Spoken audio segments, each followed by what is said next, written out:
44비치 팟캐스트는 클라우드 프로그래밍 IT 소식을 다루는 개발자들의 방송입니다. 구독과 좋아요 눌러주세요. 안녕하세요. 44비치 팟캐스트 쇼노트 무지성으로 읽었자. 네. 제가 155화 진행하는 동안 지금 처음으로 그 인트로에 엔진한 거 알아요? 와, 그래요? 아닌가? 모르겠어요. 다시 할게요. 안녕하세요. 44비치 팟캐스트 155화 시작하겠습니다. 반갑습니다. 네, 오늘은 홍삼님 오랜만에 게스트로 나오셨고요. 반갑습니다. 안녕하세요. 그건 게스트예요? 아, 게스트가 아니지. 맞아. 오늘 나오셔야지. 고기 같이 먹었잖아. 홍삼님 오랜만에 또 바쁜 회사 일 중에도 나오셨고 오늘 또 반가운 소식이 있어서 먼저 전하고 가면 오랜만에 그 패트리온에 새로운 구독자가 한 분 생기셨어요. 데니얼 리 님인데 감사합니다. 저희가 구독자분들께 다시 한번 당부드리지만 혹시 잊고 계시다면 카드 정지나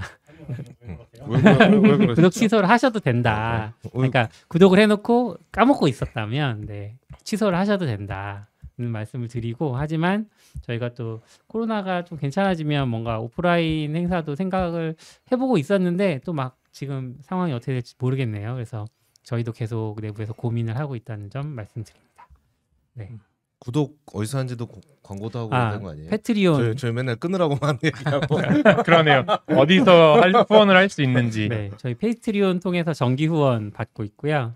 그리고 카카오 후원이랑 그 다른 후원들도 있는데 저희 홈페이지에 들어오시면, 홈페이지도 얼마 전에 CP가 다 좀 정리해 주셨는데 팟캐스트.44비치.io 맞죠? 네, 거기로 들어오시면 좀 자세한 안내 받으실 수 있고요. 네, 많이 후원해 주시면 고맙겠습니다. 네, 요즘 새로 나온 캘린더 앱 하나가 뜨고 있다고 하는데 혹시 써보셨나요? 크론 캘린더 앱. 네. 네, 네. 저도 최근에 일주일도 안 되는 것 같아요. 지금. 아, 따끈따끈한 네. 앱이네요. 저는 한 달 정도 된 것 같아요. 오, 좀 오래 쓰셨네요. 제가 이제 트위터에서 누군가 좋다 이러면 바로 써보긴 하거든요. 아, 근데 누군가 뭔가 하여튼 새로운 캘린더 앱이 나왔는데 네. 뭐가 좋다 그래가지고 갔더니 얼리 액세스 단계여가지고 네. 바로 다운로드는 받을 수가 없었고, 신청. 그 이메일 신청하는 거 해놓으니까 뭐 조금 지나니까 오더라고요. 그 초대 링크 와가지고 그걸로 일단 설치를 하고, 처음에 근데 바로 안 썼던 게, 처음에 딱 구글 로그인을 하는데 그 로그인에서 요구하는 게 뭔가 너무 많은 거예요, 진짜. 그 권한이. 권한 네, 요청이. 그러니까 권한 요청이 뭔가 저에 대한 모든 개인 정보를 다 가져갈 것처럼. 근데 그때까지만 해도 이게 뭐 정말 유명한 앱인 건지 아니면 뭔가 제가 우연히 트위터에서 봤는데 정말 내 개인 정보를 가져갈 앱인 건지 확신이 안 서가지고 그죠? 그때 일단 거기서 취소하고, 제가 처음으로 거의 구글 로그인해서 그 권한 보고 그 취소할 정도로 네, 많이 무서워가지고 그걸 안 넘어간 게 거의 처음인 것 같은데, 음, 거기서 한번 그렇게 취소하다가 근데 며칠 지났는데 또 트위터에서 누가 되게 좋다, 그리고 실제로 이제 많이 쓰는 것 같고 이게 의심 받을 만한 앱은 아닌 것 같아서 그때 이제 설치를 해서 썼더니 뭔가 여러 가지 장점이 있는데, 저는 네. 그 중에서 상태바에 다음 그 일정이 표시가 되고 지금 일정 진행 중이면 그 일정에 남은 시간 표시되는 거, 그게 되게 괜찮더라고요. 그래서 누르면은 바로 그 미팅 링크로도 갈 수도 있고, 네. 그게 이게 상태바에 글자로 표시된다라는 게 생각보다 좀 많이 편했던 것 같아요. 그렇죠. 보통은 이제 한번 눌러보거나 이렇게 해야 되는 건데 맞아요. 표시되는 게 좋다. 하사님은 어떠셨어요? 저도 비슷하게 트위터 어디서 보고 이런 게 있어? 하고 들어갔더니 노션이 샀네? 맞아요. 노션이 아직 샀죠. 얼리 액세스인데 이미 노션에 팔았더라고요. 그래가지고 하다가 일단 신청은 해봤거든요, 궁금해서. 네네. 저도 캘린더 앱은 근데 요즘 그냥 구글 캘린더 쓰긴 하는데 언젠가부터는. 근데 구글 캘린더 쓰시면 앱은 뭘로 쓰세요? 앱도 구글 캘린더. 그러니까 그 패스- 크롬으로 그냥 하세요? 네, 크롬으로. 네. 저는 기본은 크롬을 써야 되고, 왜냐면 기능이 거기 훨씬 많으니까. 근데 맥 캘린더도 쓰긴 해요. 괜찮나요? 맥 캘린더도? 그냥 거기서 생성하고 이런 것만 하면 돼요. 그냥 보기용으로 줌 그래요? 바로 들어가고. 그러니까 생성도 기본적인 건 되는데 뭔가 구글 캘린더 막 줌 자동으로 생성해주고 뭐 반복하고 이런 거 또 타임존 설정 이런 거 하려면 결국 구글 앱으로 갈 수밖에 없어. 서드 파티는 그 속도를 못 따라. 또 저희 같은 경우 회의실이 많으면 회의실 자동으로 찾아주는 거 이런 것 때문에 생성은 그냥 구글 캘린더 웹으로 가서 하고 앱이나 네이티브 앱이나 그랬던 것 같아요. 크로는 일정을 등록할 수가 없어요. 네? 그러니까 일정을 등록할 수 있는 기능이 있는데 한글을 입력하면 자모가 영어로 쓰세요. 그렇죠. 자모가 잘려가지고 아, 제가 그것 때문에 한번 트위터에서도 이렇게 멘션하긴 했거든요. 아 이거 앱은 좋은데 제발 한글 좀 어떻게 해달라고. 이게 뭔가 외국에서 좀 힙한 서비스들 문제가 그쵸? 한글 지원 잘 안 왜 해주는 거? 그럴까요? 안 고쳐졌어요? 아직도 안 아직도 됐더라고요. 안 고쳐진 그게 것 같아요. 대충 알기로는 기본 컨트롤 안 써서 그래. 이쁘게 만들려고. 그런 것 같아요. 지금 원패스워드 최근에 그 비밀번호 칠 때 저희 회사 분님 말했는데 한글이 잘 안 쳐져요. 이상하게. 그런 거 다 커스텀 만들다 보니까 이제 그런 것도 해야 되는데 다 영어만 쓰니까. 근데 회사에서도 그 하이츠라는 투두 앱 쓰는데 똑같은 문제 있었다고 하더라고요. 그래서 그 트위터인가 어디에 썼는데 그 사람한테 트위터로 말했는데 바로 고쳐줬다고. 진짜요? 여기는 안 고쳐주나요? 그런 안 고쳐주나요? 안 고쳐주는 것 같아요. 인수되면서 좀 해이해진 건가? 그러니까요. 노션에서 빨리 고쳐줘야 될 텐데. 뭐 또 다른 장점도 있어요? 장점이 그 단축키 좀 편한 거? 약간 숫자로 0, 1, 2 하면은 이제 달, 주, 일 이렇게 이동하는 거 좀 편한 거랑 그 알프레드 그 기능 뭐죠? 알프레드 가운데 뜨는 커맨드 팔레트. 커맨드 팔레트. 옛날 이름. 거기서 그걸로 뭐 띄워서 뭐 할 게 있어요? 학교님이 아까 런처라고? 그 런처 이렇게 가운데 뜨는 거. 저는 왜 이렇게 런처인데 더 익숙하긴 한데. 윈도우 쓰시나요 혹시? 그러니까 윈도우에서도 윈도우에서는 옛날에 런처라고 런처라고 많이 했었고. 했었어요. 맞아. 네, 근데 커맨드 팔레트가 있으니까 뭐 하여튼 거기서 뭔가를 조회하고 이런 기능이 어쨌든 있는데 저는 잘 안 쓰고. 근데 요새는 뭔가 앱들에서 앱도 그렇고 웹페이지도 그렇고 약간 그런 걸 지원하는 게 많이 있더라고요. 그렇죠. 그렇죠. 네. 기능이 워낙 많으니까 한때 유행했던 거는 그 시프트 물음표 누르면은 도움말처럼 도움말 이렇게 딱 뜨는 거. 그럼 한때 좀 유행하고 그랬잖아요. 그건 되는 것 같은데. 저도 그냥 캘린더에 딱히 막 찾고 있지는 않은데 지금 쓰는 게 너무 불편해서 그렇지 않은데 궁금해가지고 좋다니까 했는데 말씀하신 대로 처음에 딱 했는데 권한이 한 7개 나오고 한 3개가 필수인 것 같고 나머지가 옵션이더라고요.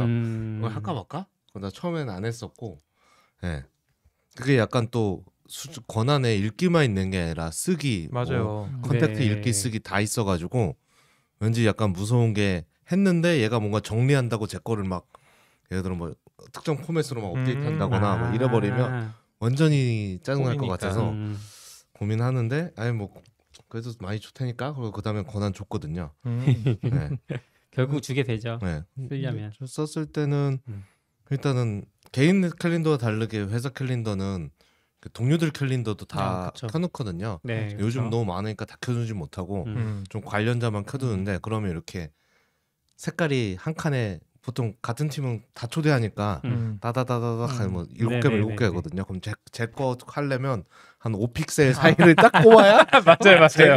이렇게 제 거가 나오거든요. 맞아. 맞네. 그리고 어쩔 때는 이 일적이 내가 있는 건가 없는 건가 막 이럴 때도 있는데 얘네는 그거를 이렇게 약간 그러니까 색은 이렇게 하는데 뭉쳐줘서 맞아요. 그 클릭은 덩어리가 되더라고요 그냥. 그 뭉치는 거를 얘네가 뭔가 되게 똑똑하게 좋은 기능이라고 홍보를 했었어요. 그러니까 색을 어떻게 표현하지? 이렇게 얹어놓은 것처럼 색은 여러 개로 쭉 나오는데 덩어리 자체는 하나예요. 그래서 클릭해서 보기가 그런 게 좀 편하고 알림 올 때 그 알림에 줌링크가 바로 있으니까 좋더라고요. 맞아요. 그냥 눌러서 보통 회의하면 이 캘린더 가서 줌 열고 눌러서 기다리면 또 줌 열 때 맞아요, 크롬 탭 맞아요. 하나 열리잖아요. 열리고 열려서 나중에 하루 지나면 그 열린 크롬 탭만 막 5개 되거든요. 근데 여기서는 앱에서 앱으로 바로 가니까 네, 그런 것도 좀 편하긴 했어요. 그 알람 하니까 단점 또 하나 생각났어요. 그 알람 사운드 되게 별로예요. 아 그래요? 그러니까 저도 이제 저는 괜찮았는데 블립? 이제 뭔가 약간 되게 그래? 둔탁한 듯한 느낌이 그렇구나. 나던데 소리가. 그러니까 보통은 이제 미팅이면 미팅 전에 미리 들어가 있을 수 있잖아요. 이제 미팅 들어가 있으면은 소리를 키워놓잖아요. 소리 키워놓은 상태에서 이제 10분 남았다고 이제 알람이 뜨면서 그 알람음이 뭔가 되게 둔탁하니까 저는 약간 좀 별로긴 했었어요. 이거. 그 노티 자체에도 줌 링크 있잖아요. 맞아요. 그거 너무 거기서 편하죠. 그것 누르면 바로 들어가기도 하고 저도 편했는데 저는 이제 개인적으로 줌도 쓰고 회사 계정으로도 줌을 쓰는데 이게 로그인을 2개를 하려니까 그런 부분에서는 조금 어떻게 해야 되지 막히는 부분도 있었어요. 그건 이제 줌 계정에서 말하는 거죠. 캘린더에서 줌 계정이 2개가 이제 해야 돼, 예, 연동이 돼야 앱은 되는데. 하나로 가니까. 네네. 그건 맥북을 2개 써야죠. 아, 낙교님처럼요. 개인 맥용, 회사 맥용. 아, 저도 그런데 그쪽에는 다 개인 게 돼 있고. 제가 잘못했네요. 그 다른 앱 쓰시는 분 없어요? 판타스티컬 이런 거? 저는 예전에 썼었어요. 이시컬 써요. 이시컬. 그런 건 이시컬? 어때요? 이시컬은 사실 그 다른 기능보다는 상태바에 현재 날짜를 이렇게 네모난 아이콘으로 보여주거든요. 그거랑 그냥 클릭하면은 조그맣게 이제 달력이 보여요. 바로 그게 편해요. 그러니까 앱을 띄우지 않고 그냥 달력이 보이는 달력 게 보는 상태바에 조그만 예, 거 봐서. 점으로 이렇게 일정 보이고 그다음에 그 아래쪽으로 이제 일정 보이고 뭐 요게 편해서 저도 이제 크롬 깔고 나서 이시컬을 그럼 이시컬 지워도 되나 하고 봤더니 그런 게 조금 크롬 안 되니까 아직까지는. 그게 위젯에 있지 않아요? 맥 같은 경우에 맥 이제 위젯에 뭔가 맥 위젯에 왠지 저 옛날에는 그런 거 못 썼었는데. 이렇게 있어요. 이렇게. 저 위젯. 아, 그러면 이제 오른쪽에서 위젯으로. 왼쪽으로 싹 이렇게 하면은 저건 어쨌든- 크롬 거예요? 이거는 아마 기본인 것 기본. 같아요. 근데 저거는 저 달력에서 일정이 잘 안 보이잖아요. 그냥 색깔만 보여. 근데 그 방금 얘기한 이지컬도 일정이 일정은- 좀 있어요. 일정도 여기서는 있어요. 좀 보여요. 예. 요거 클릭하면 이렇게 점점 좀 보이고 그 아래쪽으로 일정이 보이니까 다가오는 일정들을 파악하기 쉽죠. 저도 원래 판타스티컬 쓰다가 앱이랑 iOS 다 쓰다가 뭐 때문인지 뭔가 좀 뭔지 알 것 같아요. 무거운 느낌이고. 무거운 게 문제가 아니라 그게 구독제로 바뀌었어요. 맞아. 근데 돈은 내고 있었어요. 구독 그거를요? 오. 네, 1년 내고 썼는데 뭔가 무겁고 뭔가 어차피 입력은 또 다 구글 사이트 가서 하니까 이제 비슷하게 판타스티컬도 이렇게 누르면 이제 조그맣게 나오고 했었는데 이제는 오히려 그렇게 안 보고 아까 말한 대로 이제 위젯 때문에 옆으로 쓸어서 보는 게 더 좋고 거기 위젯을 좀 큰 사이즈로 했거든요. 그러면 이제 하루 일정이 이렇게 블럭으로 이렇게 쭉 나와요. 그러니까 맞아요. 리스트로 나오는 게 아니라 영역이 딱 해서 나오니까 더 명확하더라고요. 하루 일정 내가 오늘 일정이 위젯에서 그 시간까지 표현되는 게 있어요. 시간이 이렇게 그러니까 애플 기본 캘린더에 그래서 음. 시간이 2줄로 나오고 거기에 이제 이만큼의 회인지 이만큼의 회인지 더 표시가 되니까 또 클릭하는 것보다 트랙패드 옆에서 쓱 하는 게 더 편하잖아요. 맞아요. 그래서 저는 요즘 메일 앱도 애플로 옮기고 아, 그 캘린더도 다 애플로 바꾸긴 했어요. 그러네요. 이거 L 사이즈는 뭔가 네. 실제 간이 캘린더처럼 보이네요. 그렇죠, 맞아요. 거기에 하루치가 쭉 보이니까 이제 오. 중간 쉬는 시간도 좀 더 확인이 쉽고. 제가 그 판타스티컬 2가 너무 전 좋았거든요. 좀 이쁘고 깔끔해서 좋았는데 그게 이제 월 구독제로 바뀌었는데 그걸 내기가 너무 싫은 거예요. 그래서 앱스토어에서 처음 한번 다운받으면 쓸 수 있어요. 근데 이제 나중에 업데이트를 하면은 갑자기 거기서 돈을 내라고 떠요. 그러면 다시 지우고 다시 앱스토어를 받으면 또 다시 무료로 쓸 수 있어요. 그 새 버전으로요? 그렇죠. 그러니까 그게 약간 좀 약간 버그 같기도 한데요. 뭐 그럴 수도 있는데 제가 그래서 그 기능을 처음 찾아봤어요. 맥에서 자동 업데이트 끄는 기능. 그게 어디 구석에 가면 있거든요. 그거 찾아가지고 업데이트 끄고 쓰고 막 그러다가 이제 크롬 나오고 나서는 뭐 이 정도면은 일단 뭐 다음 일정 보기 편하고 뭐 말씀하신 대로 뭐 등록 같은 경우는 진짜 구글 캘린더 가지 않으면 뭐 회의실 찾긴 진짜 어려우니까 이제 그렇게 좀 정착하고 이제 판타스티컬은 이제 안 쓰는 걸로. 그리고 저 판타스티컬 안 썼던 이유가 결정적으로 있었던 것 같아요. 구글 계정이 항상 풀려 있어 가끔. 저는 그랬어요. 전 개인 계정이랑 회사 계정 해놓는데 회사 계정인가 뭔가가 가끔 연동이 풀려 있어서 로그인 다시 해줘야 되고 막 이런 이슈가 좀 있었어요. 그럼 너무 불편할 텐데. 애플로 넘어오곤 없었는데 그게 결정적이었던 것 같긴 해. 저만 그럴 것 같긴 한데. 그래서 해지하셨어요? 네. 그것도 깜빡하고 지금 계속 나가고 있는 거 아니에요? 근데 애플은 좀 깔끔하게 이메일로 오잖아요. 아, 연장되려고 할 때 이메일로 오니까 그때 딱 깔끔하게 해지해버렸죠. 저는 맥의 위젯 기능을 거의 써볼 생각을 안 하다가 지금 좀 둘러보고 있는데 깔려 있는 앱들도 이제 그 iOS처럼 어떤 앱을 설치했느냐에 따라서 위젯도 좀 달라지고 되게 좋네요. 근데 위젯 저도 많이 안 쓰다가 요즘에 회사 좀 미국에 계신 분도 있고 하니까 그 세계 시간이랑 캘린더랑 맞아. 저도 요거 두 개만 해도 진짜 생산성이 높아지더라고. 일일이 안 켜고 시간이랑 그거 두 개랑 이제 밑에 나는 주식 그 아니죠. 주식은 아니고. 저는 우선 네. 날씨도 해놓긴 했는데 날씨보다 그 애플 포토가 있어요. 그럼 거기 추천을 해줘서 애기 사진도 나오고 가끔 그래서 근데 그냥 뭔가 보는 김에 애기 사진 보고 그쵸, 막 그쵸. 그런 느낌이 괜찮더라고요. 가끔 근데 뭔가 보기 싫은 사진 보기 싫은 내 얼굴이 크게 뜰 때도 있어가지고 그럴 수도 있죠. 아, 그렇죠. 그렇죠. 왜 굳이 이 사진을 추천하는 그러니까 뭔가 딱 내가 원하는 사진을 추천해주진 않으니까 뭐 대부분 뭐 예쁘긴 하지만 근데 저는 항상 똑같은 사진 하나밖에 없어요. 애플에는 아, 아, 다 그래요? 구글 포토로 넣어놓으니까 아, 애플에는 다 올리고 지워버리거든요. 지우는군요. 근데 그 아이폰 쓰시잖아요? 예. 그러면 그 아이클라우드 연동하시는 거 아니에요? 근데 아이클라우드보다는 구글 포토가 훨씬 좋으니까. 네, 세팅. 저는 이중 업로드 하는데. 제가 그래요. 그냥 구글 포토 쓰는 이유 중에 하나가 구글 포토는 내가 예전에 뭐 미국 어디서 사진 찍은 것 같아.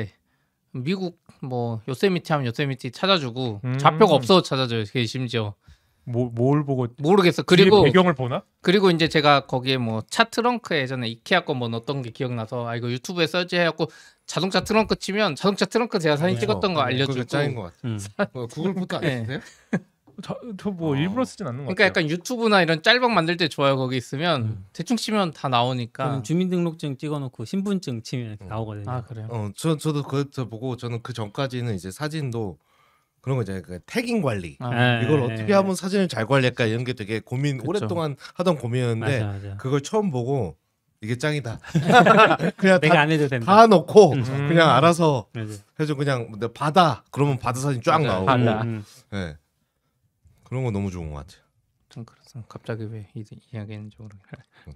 네. 근데 크루는 얼리 액세스서 그런가? 보통은 일렉트론으로 만들면 개발자 도구 메뉴는 없애는데 얘는 아예 그냥 토글 디벨로퍼 툴 쪽 해서 다 열어볼 수 있네요. 근데 이거가 웹 기반이에요 그러면? 이거 딱 보니까 일렉트론 일렉트론이에요? 근데 되게 뭔가 좀 가볍고 빠르다고 느꼈는데 그러니까. 네. 일렉트론답지 않다고 저는 이 느꼈는데. 개발자 도구 있는 걸 보고 아 일렉트론이구나라고 생각했어요. 신기하네요. 노션이랑 기술이 겹치는군요. 그래서 한 건가? 그랬었나?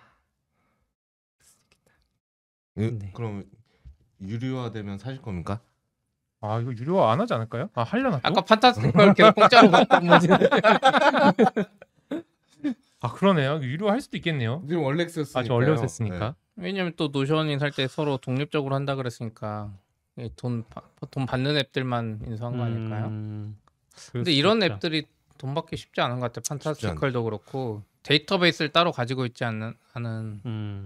그리고 금방 이탈하기 쉽잖아요. 맞아요. 네. 이쁜 거 금방 나오죠 또.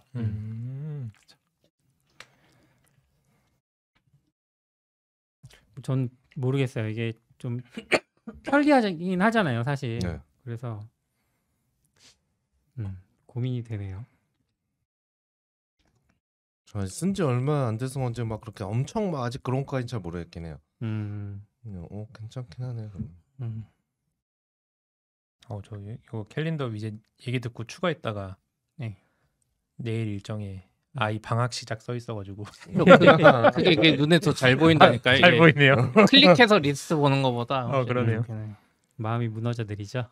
방학이 시작됐군요 이제. 아내가. 네. 다음 얘기 넘어가 볼게요.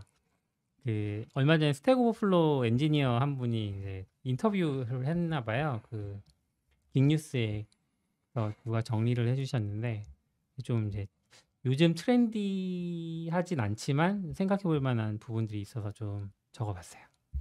이제 벌써 14년 됐네요. 스택 오버플로우가 꽤 오래된 코드인데 일단 제가 보고선 좀 충격이었던 거는 클라우드로 간 적이 없다. 근데 제가 알기로 이걸로 원래 유명했을걸요? 원래부터? 지금 요 인터뷰 나오기 전부터도 네. 뭔가 얘네는 뭐 오토 스케일링 이런 거 당연히 없을 거고 그때도 아마 이번에 인터뷰했을 때가 몇 대? 9대. 9대. 그러니까 10대가 안 되는 걸로 하는데 그것도 단넷으로 하고 맞아요. 단넷. 그걸로- IIS야 심지어 서버가. 초당 엄청나게 많은 리퀘스트 처리하는 걸로 유명했어가지고 저도 처음에 되게 놀라긴 했었어요. 생각이 안 간 게 아니라 못 간 거죠. 그럴 수 있죠. 단넷의 IIS에서 애저 시작한 지 얼마 안 됐고 그리고 MS가 샀으니까 또 MS가 샀나요? 네. 스택 오버플로우를? 그렇다고 써 있었는데 뭐, 아닌가요? 어디 딴 제가 회사에 알고 사지 있나? 않았어요? 스택 오버플로우 어디 팔긴 했었죠. 저도 어디서 들어? 저도 어딘가 하여튼 유명한 데서 산 걸로는 음. 기억했는데 그게 마소였는지 모르겠네요. 제 생각엔 뭐 굳이 잘 돌아가고 막 트래픽이 급증하진 않나 봐요. 그런가? 이걸로 계속 버티는 거 보면. DB가 문제일 것 같긴 한데 다른 건 다 이해하겠는데 뭔가 엄청 잘 짰나? 그렇죠. 좀 엄청난 당연히 엄청 잘 짰겠죠. 아니면 서버 한 대가 막 10억짜리 막 9대 90억으로 하고 있는 거 아니겠죠? 램이 좀 많긴 한 것 같아요. 1.5테라? 마이크로소프트가 산 건 아니라고 합니다. 죄송합니다. 어디서 샀다고 했었는데 그때. 맞아요. 그때 이게 아마 수익 모델도 약간 좀 애매한 상황에서 되게 잘 판 걸로 기억해요. 그때. 프로서스 프로서스. 2020 작년에 샀네요. 근데 이게 지금 프로서스가. IIS인데 초당 6천 리퀘스트를 해결한다고 하거든요. 와, 한 대 서버가 네, 한 대로. 그리고 월간 20억 PV가 나오고. 초당 6천에 9대면 얼마예요? 54,000이죠. 54,000. 초당. 이제 계산이 잘 안 된다. 지금 6 곱하기 9하는데 좀 신선했던 부분은 이제 질문 페이지를 이제 제일 많이 볼 테니까 그걸 이제 보통 일반적으로는 레디스에 캐시 넣고 뭐 이렇게 할 것 같은데 자기들도 그렇게 하려고 했는데 캐시 레이시 별로 좋지 않아서 레디스 안 붙였다. 다시 이렇게 얘기하고. 여기도 나오네요. 1.5테라 램인데 그 DB SQL 서버고 네네. DB의 3분의 1이 램에서 나온다. 이거는 다 캐시되는 거죠. DB가 거의 DB 자체를 DB에서 이미 캐시해버리는 기본적으로 쿼리 캐시가 네. 많이 되니까 3분의 1이 거의 음. 그래서 이게 좀 버티나 보는 사실 웹 서버보다는 DB가 문제인데 그리고 이제 마이크로소프트 서비스나 이제 쿠버네티스 이런 기술들을 왜 도입을 안 했냐라고 했던 질문에는 자기들은 이제 어떤 기술에 대해서 검토할 때 어떤 문제를 해결하려고 하느냐라는 그런 질문을 던진대요. 근데 자기네가 봤을 때는 그 MSA나 쿠버네티스 자체가 자기들의 페인 포인트는 없었던 거죠. 그걸 도입함으로써 해결할 수 있는 문제는 없었다. 그래서 이제 뭐 그게 정답이라고 얘기하지는 않고 자기들의 상황에서는 뭐 그런 문제는 없었던 것 같아요. 근데 뭔가 이 개발자들한테 되게 유명한 사이트인데 네. 의외로 또 스택은 너무 올드하니까 그쵸. 그게 조금 항상 볼 때마다 좀 놀라운 점이긴 한 것 같아요. 그것도 있는 것 같아요. 기능 추가를 별로 안 해서 사실 기능 추가하면서 원래 DB도 그렇고 다 효율이 무너지는 건데 스택오프 생각해보면 거의 초기랑 지금도 뭔가 별로 안 바뀐 것 같고 광고도 심지어 안 바뀐 것 같고 별로 광고 시스템이나 그래서 좀 가능할 수도 있지. 우리로 치면 이제 앱 하나 엄청 잘 만들고 기능 추가 안 하면 사실 이슈될 게 거의 없잖아요. 돈을 잘 버나? 그러니까 기능 추가를 안 해도 먹고 살 수 있겠죠? 돈을 못 버니까 판 거 아니에요? 아, 돈을 못 버니까 팔았다? 아니, 판 거였어요? 아니면 투자를 받은 거였어요? 팔았어요. 판 걸로 팔았어요? 저도 봤어요. 인수했어요. 활용- 1.8 빌리언 달러. 제 생각에 많이 못 벌었을 것 같긴 한 게 저희도 초기에 여기 광고 좀 해볼까 했는데 트위터랑 비슷해요. 잘 돈 버는 걸 잘 몰라서 그런지 여기가 채용할 수 있는 광고가 있나요? 채용 광고를 그 할 수 있죠. 회사 예전에 개발자들 그런 거 많이 봤잖아요. 뭐 데브시터즈나 뭐 이런 데 CP한테 나왔어요. 광고 못하는 회사의 대표는 트위터. 그러니까 그게 그거죠. 우리도 쓸만한가? 근데 우리가 내고라도 쓸만할 텐데 거기 막 기본이 500에서 시작하고 막 거기 또 이메일로 또 이메일 그러니까 광고 못하는 회사들은 그 광고를 이메일로 사람이 받겠다는 건 나머지는 다 자동인데 광고 신청을 이메일로 하라고 하는 거예요? 이메일로 해서 막 어디 커뮤니케이션 왔다 갔다 폼이 해야 돼. 아니라? 네, 글로벌로. 근데 페이스북이나 이런 애들은 그냥 자동으로 내가 하면 하고 아니면 아니니까 모든 사람이 쓰는데 이건 스택 오버플레이 컨택하면 뭐 최소가 1,000만 원이네 500만 원이네 오면 또 지금 깎아줄 수 없냐 뭐 이러다 보면 이제 포기하고 저희도 안 올렸거든요 결국. 근데 클라우드로 안 가서 그러네. 그것 때문은 아니고 그러니까 이런 기능 추가나 이런 거를 진짜 자제한 것 같긴 해요. 뭔가 새로운 시도를 많이 안 해서 그럴 수도 있고. 광고를 잘 못하는 것 같아. 그러니까 진짜 돈을 저희만 해도 채용 얼마나 많이 올렸겠어요. 이게 잘 돼 있으면 그쵸. 쉽게. 근데 요즘 채용 광고도 다 페북으로 하지. 이게 제목은 스택 오버플로우 엔지니어링인데 스택 익스체인지를 얘기하는 거겠죠? 스틱 엑스체인지는 익스체인지도 따로잖아. 같이 있대요. 같은 서버에서 돌아가고 그러니까 다 똑같이 생겼잖아요, 사실. 네. 뭐. 근데 아키텍처 네. 서버 따로 있지 않을까요? DB도 같은 따로 서버에서 돈대요. 그래요? 써있기로는 멀티 테넌트로 돌린다고 하는데 제가 그게 뭔지 모르겠어요. 같이 거주하는 거. 그냥 귀찮으니까 DB도 타입으로 불리는 거. 타입 스택 그러니까 오버플로우, 타입 스택 익스체인지 이렇게. 그렇죠. 뭐 스택 뭐 잉글리시 뭐 스택 매스 뭐 와. 많잖아요. 아 맞죠. 네. 그쵸. 또 은근 그거 많죠. 9대 얘네. 에서? 엄청 많아요. 근데 아. 그럴 것 같기도 해요. 왜냐면 나머지 애들은 많이 안 솔직히 쓰거든요. 나머지 다 합쳐서 스택 오버플로우에도 안 될 거예요, 사실. 뭔가 네. 전 구분이 잘 안 되던데 굳이 맞아요. 이걸 나눠야 되나? 아, 왜 영어도 뭐 나눴지? 2개 있었던 것 같아요. 영어 관련된 게. 저도 영어 관련된 게 뭐예요? 문법 뭐 물어보는 아 네. 기술하고 어, 상관없이. 네, 네, 아. 그런 거 많아요. 그냥 질문 플랫폼이 됐어요. 아 지식인이네요.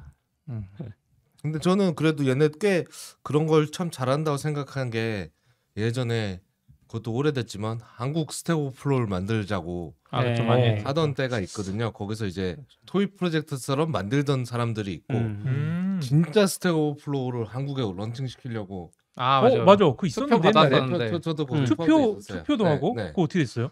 실패했죠. 근데 아 그게 그 다, 과정이 어떻게 된 거예요? 단계가 저도 오래돼서 까먹었는데 뭐 단계가 있어요. 예를 들어 뭐 점수 200점 이상 되는 사람 최초 200명이 필요해. 이런 거. 한국 커뮤니티. 아 맞아요. 그러면 그 사람 모으고 그 사람들 가지고 조그만 사이트를 만들어서 거기서 질문이 돌아서 뭐 그걸 몇 개월 운영하면서 거기서 뭐 포인트가 어떻게 돼야 되고 막 그 기준이 있어요. 그래서 솔직히 그거를 한 4라운드, 5라운드 있었던 것 같은데 그걸 다 갈 정도 되면 와 진짜 저걸 다 통과하려면 진짜 커뮤니티가 잘 운영되지 않으면 통할 수가 없는 통할 수 기준이구나. 없겠구나 같은. 근데 그때 아마 그 200점 되는 200명 못 모아서 실패했던 것 같아요. 라운드 1에서 뭐 죽어도 못 모으겠어요. 그 아무리 홍보해도.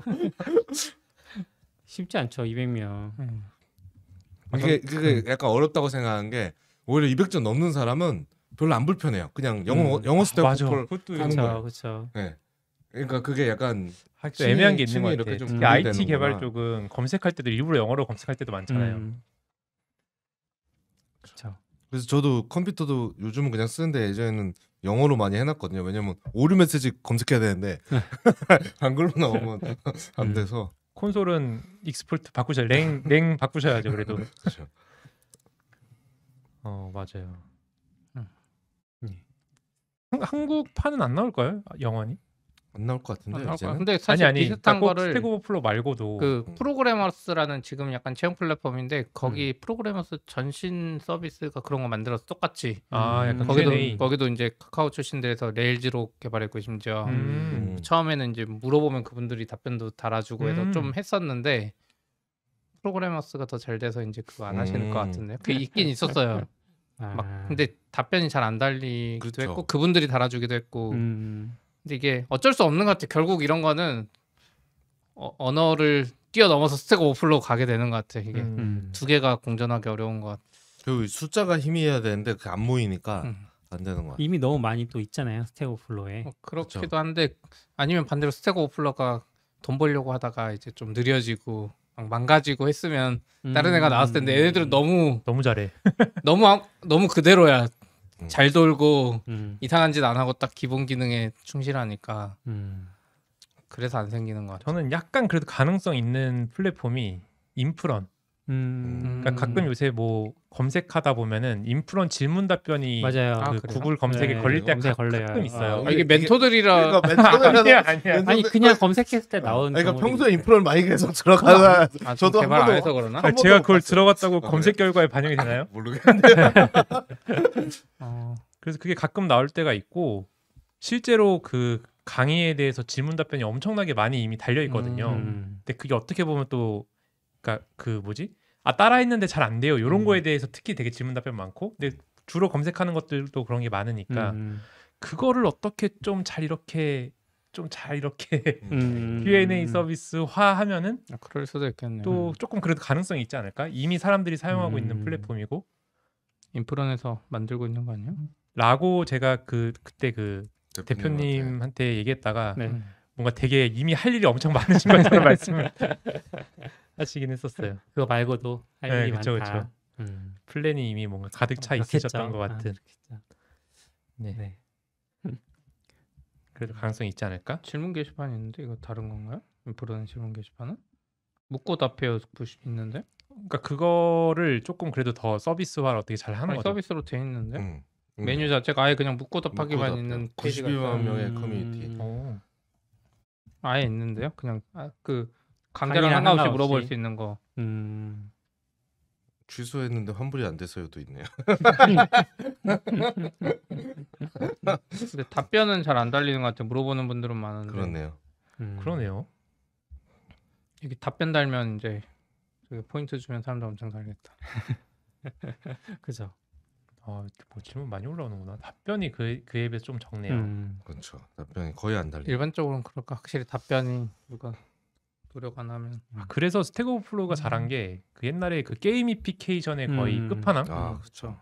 그러니까 그 질문하면은 몇 점. 맞죠. 그리고 하루에 맥스 질문할 수 있는 개수 맞아, 제한돼 맞아. 있고 답변해야지. 그리고 그 너무 세부적이었던 게 어떤 사람이 올린 질문을 좀 잘 수정해줘도 뭐 플러스 2점 막 이런 거 붙어가지고 맞아요. 정말 그 커뮤니티가 좋아지게 하게끔 하는 거에 모든 요소가 있고 그리고 스택 프로 너무 유명하다 보니까 그래도 나 스택 오버플로우 뭐 300점이야 이러면 오 고수? 어쨌든 꼭 그런 건 아니지만 그렇게 돼버리니까 진짜 그 부분 진짜 잘한 것 같아요. 그리고 그 커뮤니티를 하기 위해서 되게 고민을 많이 했던 것 같아요. 약간 그런 것도 질문만 하고 예를 들어 뭐 앙귤라가 좋아, 리액트가 좋아 이런 거 안 되거든요. 제가 알기로. 그런 거. 아예 예, 아예 그 뭐라고 그러죠? 걔네 그 방침에 그런 질문 아니까 논쟁 요소가 되는 질문은 안 되는 걸로 아예 돼 있어서 아마 이거 다운보트 받아서 사라져 버릴 거예요. 그런 거. 그거 됐으면 트래픽 훨씬 컸을 텐데. 그렇구나. VI 이맥스 약간 이런 아직도 거 싸우고 있을걸요. 아직도 거기 댓글에 성전만. 성지가 되는 거죠 거기는. 네가 이맥스를 배웠다고? 그럼 일단 여기에 글 붙었어. 네. 다음 얘기로 요즘 채용이 되게 어려우니까 이제 기업들마다 그 좀 채용한 사람을 잘 정착시키는 그런 과정에도 관심이 많나 봐요. 회사가 진짜 어려운 것 같아요. 사람을 잘 채용하는 것도 힘든데 채용 이후에 저는 온보딩 프로세스라는 그 온보딩이라는 말이 되게 낯설었거든요. 왜냐면은 뭔가 누가 회사에 오면은 그러면 우리 소개해주고 뭐 이렇게 하는 과정이 그냥 원래 있잖아요, 자연스럽게. 근데 그런 걸 별도의 이렇게 말이 있다라는 거가 되게 특이하긴 했어요. 온보딩이라는 말로 그렇게 한다라는 게. 저는 온보딩이라는 말은 잘 안 쓰지만 그냥 느끼면은 이제 와이파이 연결해주고 프린터 설치해. 맞아요. 프린터 설치 중에 그렇죠. 얼마 좀 어렵잖아요. 네, 그 회사마다 다르니까 그런 거 해준 다음에 이제 궁금한 거 있으면 불러요. 그러고 이제 할 일하고. 이제 그 정도. 커피는 여기 이렇게. 그거 해야죠. 부서마다 돌아다니면서 인사시키고. 그런 거. 자, 안녕하세요. 네. 아침에 한 번씩 그런 거 이렇게. 부담스러워서 안 했으면 좋겠어요. 옛날엔 딱 그 정도였는데 그렇죠. 이제 최근에 왓챠에서 온보딩 프로세스를 블로그로 공개를 했어요. 그래서 좀 읽어봤는데 뭐 일반적인 내용이기도 하고 또 이 정도도 못하는 회사들도 아까 말씀하신 것처럼 뭐 그 정도 실제로 저도 네. 이거 글 봤는데 굉장히 잘 하고 있는 회사 당연히 잘 하고 있는 것 같고 그리고 저는 이런 거 보면서 제 입장에서 되게 부러운 게 여기 이제 피플 팀이라고 하는 이제 팀이 또 요새는 회사들에서 많이 만들더라고요. 그쵸. 옛날에 이제 HR 정도로 퉁쳤던 것 같은데 거기보다 더 어떤 직원들에 대해서 신경 써주는 팀으로 해가지고 근데 저희도 이제 그 피플 팀을 좀 만들려고는 하고는 있는데 어쨌든 그거에 또 적합한 사람 찾는 것도 너무 어려운 상황이고 그렇죠. 그래서 아직 못 찾아가지고 그 피플 팀이 있다는 것 자체가 되게 좀 부럽긴 했었어요.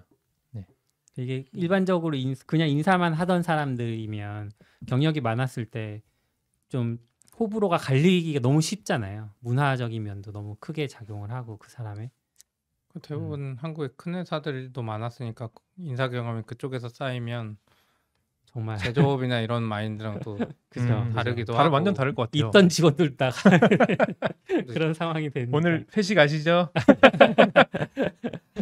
2차 아니, 노래 2차 노래방입니다. 회사 돈으로 고기를 사준다는데 왜 싫어하는 거야? 이해 못하고 막 그럴 수 있으니까.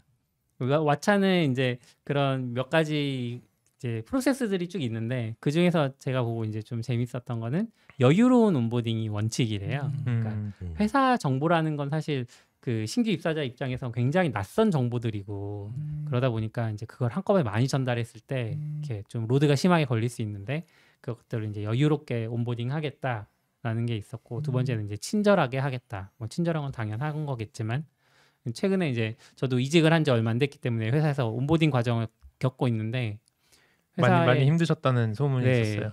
부서가 한 20개 정도 되거든요. 오. 근데 다 각자 부서에서 하는 일이나 뭐 이런 거 소개를 하는 세션을 열어요. 그게 어제랑 오늘 이틀 동안 풀로 차 그러면은 있었어요. 캘린더에. 20번의 세션에 거의 참여하셔야 되는 네, 거예요? 거의 20번 참여를 근데 한 거예요. 필수랑 필수 아닌 건 있긴 하잖아요. 필수 권장이 있기는 한데 사실 신규인데 그냥- 권장도 듣고 싶지. 그냥 하라면 하는 거지, 그렇죠? 네. 초대가 왔고 그럼 하고 싶잖아요. 그래서 그 혼자 듣나요? 좀 이렇게 모아서 아니에요. 하나요? 여기 그 제가 참고로 이제 당근마켓에 입사를 했고 당근마켓 입사할 때 그 신규 입사자가 많으니까 한 달에 2번으로 입사일을 몰아서 지정을 해주시더라고요. 그래서 선택을 해라. 그래서 그렇게 입사를 했고 그러다 보니까 이제 입사 동기라고 할 만한 사람들이 좀 몇 명 돼요. 한 10몇 명 되시고 뭐 개발자들만 들어가는 세션도 있고 당연하게도 뭐 마케터들만 들어간 세션도 있고 한데 그래서 들어가는데 이제 오늘 어제부터 시작해서 오늘까지니까 오늘 후반부로 가면서는 권장은 말한 것처럼 조금 안 들어가고 회사 아니 내가 속한 팀에서 회의가 있는데 굳이 권장을 들어가면서까지 이 회의 빠져야 되나? 그리고 경력자 입장에서는 모르겠어요. 그 신입 입장에서는 또 모르겠는데 경력자 입장에서는 그 차이도 있을 것 같아요. 내가 빨리 지금 성과를 보여줘야 된다는 압박이 있잖아요. 회사에 들어왔는데 근데 뭔가 온보딩을 여유로운 하면서 온보딩이 중요하네요. 네, 그래서 이 표현이. 여유로운 온보딩에 제가 되게 좀 공감이 됐어요. 좀 천천히 해줬으면 하루에 한 2-3 세션만 해줬으면 좋았을 텐데 그런 생각을 한 거죠. 혹시 좀 인상 깊었던 세션 있었어요? 아 인상 깊었던 세션은 그 대표님이 진행해주신 세션. 본인이 생각할 때 당근마켓의 어떤 대표님이 직접 하는 세션도 네, 있구나. 2시간 동안 세션을 해주셨는데 1시간은 이제 당근마켓에 대해서 1시간은 일반적이지 않지 당근마켓이 속해 있는 이 스타트업 어떤 구조, 그러니까 정보를 모아서 필요한 사람에게 전달하는 이런 업종 자체에 대해서 어떤 특징들을 얘기를 해주셨는데 되게 재미있었어요. 또 역사 같은 느낌도 우리 드니까. 플랫폼 비즈니스에서 한 그 뭐죠? 카카오 인수하기 전에 해서 뭐였지? 포켓스타일 때부터 쿠폰 모아? 네, 쿠폰 모아 때부터 거의 뭐 십몇 년 전부터 계속 그 그러네요. 이야기 했었어요. 네. 다른 내용이 많이 바뀌지 않아요? 많이는 안 바뀌고 다른 데 강연에서도 비슷한 이야기 계속 한 그 기본 플랫폼 비즈니스 상상 이야기 하는 게 그때부터 있어요. 하던 게 계속 영상으로 있으면 되게 재밌겠다. 틀린 그림 찾기. 어떻게 달라지고 있는가. 그리고 그 얘기 많이 이제 당근마켓 입사했다고 하면 그 얘기 많이 물어보시거든요. 당근마켓은 돈을 뭘로 벌어? 당근마켓은 중고거래 말고 뭐가 있어? 이런 질문들 많이 하는데 이제 거기에 대한 답변들 이런 것들도 또 뭐 서로 많이 물어보기도 하고 재미는 있었지만 이제 저는 수업이 풀로 있는 대학 시절보다도 힘들더라고요. 그 약간 일주일에 몰아서 하잖아요. 이번 주가 그쵸. 저한테 온보딩 주간이었는데 또 이제 코로나다 보니까 대면 세션은 별로 없어요. 다 비대면 세션이고 그럼 이제 화면을 보고만 있다는 거는 약간 좀 피곤하긴 하다. 굉장히 졸리니까 저는 그러네요. 이제 졸까봐 일어서서 들었거든요. 스탠딩 데스크로. 집중 그랬더니 더 하려면 힘들어. 다리가 아파서. 지금 팀이 어디시죠? SR이? 지금 SRE 팀이에요. 근데 그거 끝나고 나오면 회의가 하루 종일 쭉 있어요. 그렇더라고요. 또 회의가 많더라고요. 꽤 너무 많아. 저는 인상 깊은 세션은 SRE 팀 세션이라고 하실 줄 알았는데 SRE 팀 세션은 제가 못 이렇게 들어갔어요. 유도를 했는데 유도했는데 SR이 SRE 컴퓨터가 아니라 안 들어가. 들어갈 수가 없었어요. 아, SRE 팀장님이 네. SRE 팀은 SRE 팀 세션 들어올 필요가 없다고. 왜냐하면 SRE 팀 내에서 또 온보딩을 따로 해주거든요. 다른 온보딩 해주니까 이건 개발팀이 다른 분들은만 들은 거예요? 그래서 저는 거기는 안 들어갔어요. 그러면 그런 건 어떻게 생각하세요? 여기 왓챠도 좀 그런 저 치우치는 같은데 회사의 온보딩이 있고 내 업무 온보딩, 그렇죠. 내 팀의 온보딩, 저희 뭐 다 엔지니어니까 엔지니어에 대한 온보딩이 있잖아요. 뭐 개발 환경을 세팅하고 이런 거. 네, 그게 원래 온보딩인데 처음 오면은 PC 세팅해주고 그렇죠. 개발 환경하고 화면 떴습니다. 서버 들어가 보고. 근데 저도 사실 경력직이라서 그런지 대부분의 관심사는 이 팀의 온보딩이지 그렇죠. 회사 온보딩은 그냥 아, 하다가 교양 그냥 수업. 뭐 이렇게 하다가 교양 근데 우리 회사는 휴가 어디다 올려요? 뭐 이런 필요할 때 네, 저 그때, 뭐 그때. 하는데 뭐 이런 거 신청 거 있어요? 그냥 그건 옆 사람 물어보면 되니까 크게 관심사는 아니거든요. 근데 그게 약간 확실히 경력하고 신입하고 차이가 있을 것 같아요. 그런 경력분들 어쨌든 알잖아요. 회사가 어떻게 구성되어 있는지, 음. 어떤 부서들이 있고. 근데 신입분들은 어쨌든 모르니까 다 들어보면서. 그렇죠. 네, 그렇죠. 아까도 이제 CP님이 말한 것처럼 권장이면 안 들어가도 되지 않냐 이렇게 얘기하셨는데 음. 제가 대부분 다 들어가려고 했던 이유가 뭐냐면 이전 회사에서는 제가 채용을 하는 입장이었잖아요. 하는 입장에서는 회사의 문화라는 게 있고 규칙들을 오랫동안 논의해서 정해놨는데 신규 입사자가 들어오면 이거를 전파시켜 주기가 되게 어려워요. 온보딩 시즌이 아니면. 그래서 온보딩 시즌에 그것들을 전달해주고 싶어하는 마음들도 아니까 그리고 그 시즌 아니면 사실 그 마음을 또 아니 그리고 그 시즌이 아니면 제가 언제 마케팅 팀의 어떤 일하는 방식이나 이런 것들을 들어보겠어요?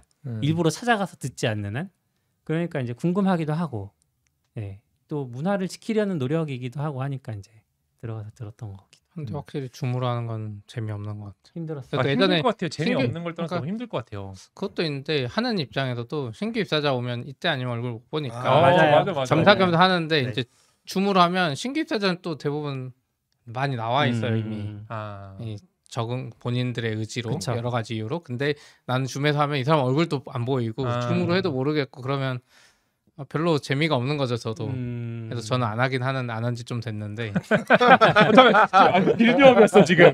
본인이 안 하는 이유에 대한. 그게 아니라 저는 별로 할 이야기가 없어서 SRE 팀에서 어차피 개발 소개해주고 하니까. 근데 확실히 오프라인에서 보면 다른 재미도 있는 것 같아요. 아마 오프라인에서 이렇게 회의실에서 하고 하면 그렇죠. 코로나 때문에 이게 안 돼서 그렇지. 그러네요. 퍼플 아이오는 어때요? 온보딩 과정이 좀 명시돼 있나요? 근데 저희도 뭐 비슷한 것 같아요. 음. 그래도 저희도 처음에는 말씀하신 대로 여기 프린터 설정 이렇게 하시고요. 그리고 여기 아이디 패스워드 여기 와서 입력하세요. 이렇게 하고 뭐 개발 환경 세팅해주고 이런 거 이제 해주다가 이제 온보딩이라는 과정이 있다라는 걸 이제 알고 나서는 그래도 뭔가 좀 해야겠다라고 해서 한 게 그래서 좀 한 게 웰컴 킷. 이것도 정말 이렇게 한 몇 년 있다가 힘들게 한 건데 그것도 이제 새로 오신 분들 위주로 해서 뭐 갖고 싶냐 이렇게 얘기해가지고 지금 후드티랑 그리고 닉네임 써 있는 머그컵이랑 오 좋다. 그거 좋다. 이제 장패드인데 한쪽에 이제 무선 충전되는 거 그거랑 또 잘 기억이 안 나는데 뭔가 그런 거 위주로 해서 되게 유용한 아이템들을 주시네요. 그러니까 저도 그런 거 되게 싫긴 하거든요. 만약에 받았는데 한 번 받았을 땐 좋은데 막상 안 쓸 거 이런 거는 좀 말고 그래도 네. 진짜 우리 좀 앞으로 쓸 걸로 하자라고 해가지고 그 새로 오신 분들이 어떻게 잘 정해 주셔가지고 그걸로 하고 있고 조금 닉네임이 적힌 머그컵이라고 하면 사내에서 닉네임으로 부르세요? 아니에요. 그러니까 저희는 다 이름으로 님 붙여서 하는데 그냥 처음 신청할 때 머그컵에 적는 용도로만 그냥 거기 하고 싶은 말. 머컵 문구. 그렇죠. 문구를 갖다. 이게 내 머그컵이다. 그거를 알게 하기 거기 위한. 머그컵이라고 쓰고 싶다 왠지. 뭐 그렇게 써도 돼요. 상관없어요. 그거랑 또 이제 사람들이 잘 모르니까 이제 새로 오신 분들한테 뭔가 이제 쏠 수 있는 무슨 카드 같은 걸 주고 그거를 이제 다른 팀 같은 팀을 어떻게 밥을 먹으니까 다른 팀 분들한테 이제 할 수 있게끔 했는데 네. 잘 운영이 안 되긴 하더라고요. 좀 이렇게 물어보니까 좀 부담스러워하는 것도 되게 많고 괜히 막 바쁜데 가가지고 이렇게 시간 뺏는 것 같은 느낌도 있다고 하셔가지고 근데 뭔가 어쨌든 오셔가지고 뭐 같이 일하고 얼굴 볼 사람들이니까 뭔가 그런 걸 좀 친하게 했으면 좋겠는데 그런 부분으로 좀 고민하고 있는 것 같아요. 당근마켓 그 제도가 있더라고요. 그 랜덤 점심 그러니까 그런 그거를 신청제였어요. 근데 독특한 건 사람이 많으니까 전체를 다 돌리진 않고 뭐 매월 뭐 마지막 수요일 뭐 이렇게 되면 그날 채팅 올라와요. 그 여기에 이제 이모지를 누르면 이모지 누른 사람만 대상으로 랜덤으로 짝을 지어준다 이렇게 했는데 제가 요번에 딱 신청을 한 날 코로나가 확산세가 너무 심해서 취소됐어요. 그래서 못했어요. 저희도 작을 때는 그렇게 엑셀로 만들어가지고 엑셀에 랜덤으로 이렇게 돌리는 기능이 있거든요. 로우를 돌려가지고 그냥 랜덤으로 이번 점심 누구누구로 그렇게 하긴 했었는데 지금은 이제 그렇게까지는 또 못하고 좀 모르는 사람과 밥 먹는 거 너무 싫은데 그냥 혼자 넷플릭스 보면서 보는 게 훨씬 편하지. 거기까지는 처음 괜찮아요. 보는 근데 사람하고 딱 먹. 저희는 작을 때는 이제 그냥 알아서 잘 먹었는데 예전에 이제 예전으로 치면 플랫폼이나 SRE 사람들이 이제 밥 먹는데 어떻게 하다가 재수 없게 이제 디자이너나 PM이 거기 한 명 재수 끼면 네, 왜 죄송 없는 거죠? 그러니까 뭔가 느낌 재수 없는 건 아니고 내가 왜 여기 오늘 여기 왜 꼈지? 여기 어디지? 그러니까 이런 거게 되는 거야. 그분들 이제 밥 먹으러 가면 이 사람들 뭐 개발 이야기만 하고 있는 거지. 아, 한 시간 내내 뭔지 알 것 재수 같아요. 없네. 그냥 뭐 TV 이야기도 아니고 뭐도 아니고 운이 차라리 없네, 뭐 운이 없네. 네, 그러면 이제 유형이라던가 맞아. 그분들은 두 번 다시 이 팀이랑 이제 밥을 먹기 싫어하는 거죠. 안 좋은 기억으로 남는 거네 정신이. 그러니까 뭔가 우리는 그게 재밌는데 플랫폼이나 가가지고 막 개발자들끼리 트래픽 얘기하지 재밌는데 마시고 네. 그 로그 얘기하지 마시고 좀. 네. 얘기하지 말라 그래도 또 그 이야기 할 수밖에 없어 이게. 저 입사해서 팀들이랑 가면 그렇구나. 드라마 얘기보다는 막 물리 얘기하고 양자역학 얘기하고 이러시더라고요. 그래서 저도 적응하기 좀 힘들긴 했는데. 그렇죠. 좀 그런 거 있었던 것 같아요. 아, 그 랜덤 런치한 것도 얼마 안 돼서 거의 코로나 끝날 때쯤에 하는 것 같아요. 그러니까 그래요? 코로나 전에는 아예 없었고 그렇죠. 코로나 때는 또 하기 부담스럽다가 이제 조금씩 나오는 것 같기도 하니까 신규 입사자 힘들다는 이야기 아마 네. 있었을 것 같아요. 하려고 했는데 또 취소되고. 그러게요. 근데 코로나 진짜 너무 심해지는 것 같아서 그러니까 또 늘어나서 다시 집으로 또 들어가야 되나 막. 그러게요. 곧 아마 근데 들어가야 되지 않을까 싶긴 해요. 저희도 엄청 지금 그래요? 다시 검토하고 있긴 해요. 근데 누가 들어가라고 하진 않을 것 같아서 알아서 해야 될 것 같아서 이제. 그러니까 알아서 저희도 지금 회사 뭐 방침이 있는 건 아니라서 그러니까 계속 회사도 재택근무인데. 그렇고 국가도 그렇고 뭔가 이제 방침이 저는 방침이 오히려 어떤 임계치를 넘진 않을 것 같다는 생각도 들거든요. 뭐 예를 들면 10만 명, 뭐 이 정도 선에서 그냥 유지가 되지. 왜냐하면 그래요? 한 번씩 다 이미 항체들이 있고 하니까 어느 정도는 그렇지 않을까. 기대 그런 게 있어요. 모르겠어. 음. 이번에 진짜 심해지면 제주도 가버려야지. 시피님 간다고 하면 근데 이렇게 2년 될 줄 알았으면 거기 살다가 올 거. 그것도 좋은 생각. 지금 선택해도 안 늦은 선택일 수 있어요. 그럴 수 근데 있어요. 지금 계속 애매해요. 계속 나올 일이 생겨요. 그러니까 이게. 2년 뒤에도 그 말을 그렇지 않았으면 그때라도 갔어야 되는데. 에피소드 170번. 늦었다고 생각할 때 해야 돼. 그렇구나. 또 뭐 다른 온보딩 해줄 만한 게 있을까요? 신규 입사자들한테? 그러니까 아까 말한 대로 직무 온보딩이 사실 저는 더 중요한 것 같은데 앞에 온보딩이야 뭐 그냥 피플팀이 해주는 일반적인 거고 경력이나 신입이나 다 특히 경력분들은 더 심한 것 같아요. 와서 내 뭔가를 보여줘야 된다는 압박감이 또 대부분 회사에 3개월 수습이 있고 일을 힘들죠. 반대로 또 이게 사람마다 다른 것 같아요. 맞아요. 네. 그래서 어떻게 보면 이 사람한테 좋은 온보딩이 좀 제대로 된 일을 주고 뭔가 성과를 보여주는 걸 수도 있고 어떤 사람은 또 성향에 따라서 그냥 요 기간은 최대한 일을 적게 하고 하는 걸 수도 있고. 성향이라는 게 좀 중요하다고 저도 느낀 게, 그러니까 저희가 이제 그 직무를 이렇게 할 때 한 2가지 정도로 테스트를 해봤거든요. 그러니까 오자마자 회사 이거 시스템 다 소개하고 바로 이제 회사의 업무 중에서 좀 쉬운 거 위주로 하면서 이제 좀 일을 바로 주는. 하지만 이제 그거에 대해서 처리는 이제 최대한 천천히 하는. 그 방식을 하나 하고 A/B 테스트 돌리는. 약간 그런 거죠. 그러니까 이게 좋은 방법인지 모르겠으니까 과연 이 방법이. 그쵸. 그리고 또 한 분은 아예 하고 싶은 걸 해봐라. 음. 한 1개월 동안은 뭔가 여기 와서 해보고 싶은 거를 뭐 미리 설계도 한번 해보고 뭐 약간 사이드 프로젝트처럼 해봐라라고 했는데, 저는 이제 2번째가 더 사람들이 좋아할 줄 알았는데 되게 어려워하시는 분이 많더라고요. 뭘 해야 될지도 더 모르겠고 차라리 뭔가 하라고, 그러니까 약간 비슷한 것 같아요. 압박감이 있는 상태에서 뭔가를 증명을 하고 싶은데 이게 뭔가 모호하게 요청을 드리면은 그 증명하기가 또 어려우니까. 또 반대로 회사 일을 안 줘. 계속 날 맞아요. 뭔가 시험시험 하라 그러고. 근데 이게 수습이 있잖아요. 네. 퍼플도 네. 있을 거잖아요. 그러면 3개월. 결국 평가가 있으니까 더 그런 것 같아요. 쉬어도 내가 쉬어도 평가에 괜찮은 거야?를 모르니까. 맞아. 수직이 보통 안 괜찮죠. 뭐 회사마다 좀 다르겠지만. 그렇죠. 그러니까 사실 좀 어려운 것 같아요. 딱 제한된 시간이 있고 그 시간에 뭐 성과를 보여줘야 되는데 그 시간을 어떻게 써야 되냐 이런 건 좀 쉽지 않은 것 같아요. 저는 온보딩 중에 그 옛날 회사 그 있을 때 제가 약간 맡았던 세션인데, 그 오피스 오토메이션, 그러니까 그때만 해도 구글 드라이브가 이렇게 막 일상적이지 않았거든요. 근데 그 회사는 구글을 엄청 열심히 썼던 회사라서 근데 일반적으로 사람들이 뭐 한글 프로그램이든 뭐 워드든 뭐가 됐든 그 기능을 깊이 알고 쓰려고 하지 않아요. 그냥 되는 대로 쓰고 학생 때 쓰던 대로 쓰고 하는데 이제 우리는 좀 알잖아요. 그 스타일 기능만 하나 잘 써도 맞아요. 그런 엄청 기능들이 효율적이 사실 된다는 거. 좋은 게 많은데. 그렇죠? 그리고 뭐 PPT 만든다고 해도 그 템플릿 기능만 잘 써도 정말 맞아요. 효율적이고. 근데 매번 복사 붙여넣기 하죠. 그러니까요. 그리고 모든 페이지 뭐 요소 정렬할 바뀌면은 다 바꾸고 이게 너무 그 반복적이고 소모적인 일이니까 그런 거를 세션을 좀 열어보면 어떠냐라고 얘기를 들어서 이제 제가 한번 만들어봤었는데 너무 좋아하시더라고요. 듣는 분들이. 문제가 있어. 제가 이제 신규 입사자가 늘어나기 시작하면서 제가 그 세션을 2달에 3달에 한 번씩 하다가 한 달에 한 번씩 하고 그러니까 제가 너무 지치더라고요. 회사 입장에서는 이걸 어떻게 해야 되지? 말씀하신 것처럼 영상으로 만들 수는 있지만 재미는 또 없어. 맞아. 모여서 같이 얼굴 보고 뭐 하면서 반응도 보고 해야 하는 사람도 재미있고 또 듣는 영상은 사람들도 재미없는 것 같아. 그러니까 그 온보딩에 사실은 대면으로 만난다는 그게 추가돼 있는 거죠. 맞아요. 네.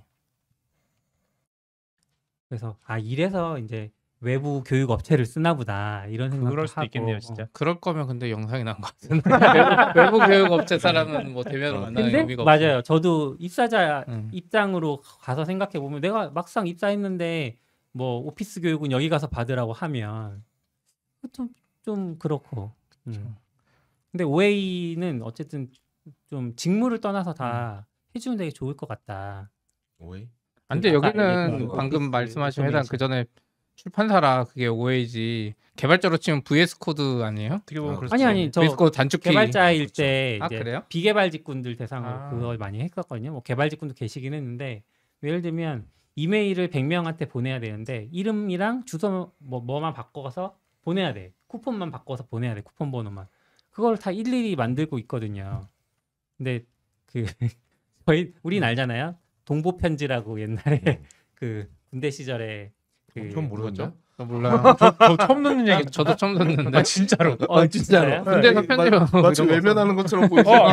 마치 알면서 모르는 사람이 아니야. 진짜로 진짜 모르는 거지. 몰라요. 그 뭐예요? 편지 봉투에 주소랑 이름을 출력해야 되는데 그게 100명이면 100명을 다 편지 봉투를 만들 수 없잖아요. 만들면 비효율적이잖아요. 그래서 엑셀 시트에 그냥 100명의 이름이랑 주소만 딱 넣고 템플릿이 하나만 있어요. 여기는 이름 자리, 여기는 주소 자리, 여기 우편 번호 자리.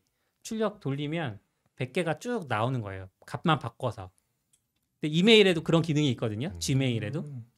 근데 그게 이제 메일 머지라고 하는데 그런 기능들 설명을 해드리면 약간 사무 직군 계신 분들은 현타가 오는 거야. 맨날 한번. 손으로 그다음에 했었는데. 뭐 하나. 회계에 계신 분들이나 뭐 이렇게 협력업체 계시던 분들 현타 오시더라고요. 개발자들은 시큰둥한 거 아니야? 개발자는 시큰둥하죠. 코딩 하면 되는데 왜 저걸로 하지? 근데 사실 코딩 안 해도 되잖아요. 되게 있는 기능인데 뭐 코딩해도 코딩해. 100명한테 왜 메일 보내? 오늘 읽을 잘 없고. 스팸인가? 그럼 100명한테 보내면 안 되는데요? 이제 저는 예전에 그 뭐 커뮤니티 행사 같은 거 준비할 때도 이제 그 일반적으로 오는 거는 이제 BCC에다가 이름 다 그쵸. 넣고 그다음에 받는 사람은 행사 주체 한 명 넣고 이렇게 사실 해서 일반적이라보다 그게 노하우가 쌓인 사람들이죠. 그렇죠. 노하우가 네, 쌓이면 그 정도는 하시는데 저는 이제 그것도 싫어서 이제 받는 사람 한 명만 딱 넣게 해가지고 그런 식으로 메일 머지를 써서 보냈었는데 좀 신경 그게 써준다는 느낌이 있다고 행사를 하더라고요. 처음 해보면 딱 깨닫게 되는 거죠. 음. 행사를 해보면 이 수는 지메일로 안 가는구나. 어떡하지? 약간, 전에는 한 번도 그런 걸 보내볼 일이 없으니까 어떡하지? 이랑 하다가 그런 게 미흡한 행사에 참여해 보면 내가 그런 메일을 받았을 때 불편하잖아요. 그러니까 받는 사람 이메일 주소가 진짜 다 했어. 100명이 그쵸. 딱 써 있어. 그러면은 내 개인 정보는 어떻게 되고 막 그런 게 불편한데 이제 그런 걸 좀 고민하다 보니까 이렇게 OA에 대해서 관심을 갖게 되더라고요. 그런 근데- 것도 저희 같은 사람이나 불편해야지. 또 맞아요. 아니면 이 이메일이 왜 나한테 온 거지? 맞아요. 받는 사람이 내가 아닌데 왜 나한테 아, 도대체 막 이런. 근데 막 온보딩에 그렇게 많이 한 거는 모르겠어요. 저는 이제 네이버 신입사원으로 갔으니까 2008년에 네. 3개월 동안 뭐 연수 받거든요. 그쵸. 뭐 해요? 3개월 동안? 등산. 뭐 뻔한 거 하죠. 우선 연수원에 네이버는 그나마 선진적이었는데 네. 연수원에 우선 가죠. 오. 그 뭐 다른 회사 거 빌려서 그래서 밥 먹으면서 이제 날마다 하는 거 있잖아요. 협동해서 뭐 그림 그리기 하고. 어. 뭐. 근데 그때는 네이버가 S모사가 하는 네이버가 근데 그 일본 진출 중이라 일본어 교육 시켜주고 아. 일본어 시험 보고 그런 거면 이렇게 막대기로 탑쌓기 막 이런 거 하고 뭐 막 그런 비슷한 것들 많이 협동을 정말 이게 협동이 늘어나나 막 이런 생각하면서 막 MBTI하고 오히려 그때는 이메일 이런 거 안 알려줬던 것 같아요. 이메일 사용법 이런 거 그냥 자연스럽게 익혔던 것 같긴 한데 회사 가서 그리고 이제 맨 마지막에 직군교육에서 검색본부는 또 따로 그때부터는 더 재밌었던 것 같아요. 저는 차라리 검색의 동작 방식 이런 거 알려줬는데 그때 처음 알았죠. 그러니까 다른 직구는 안 했어요. 검색센터만 했는데 가면은 검색의 동작 방식, 인덱싱 방식 이런 거 처음 들었어요.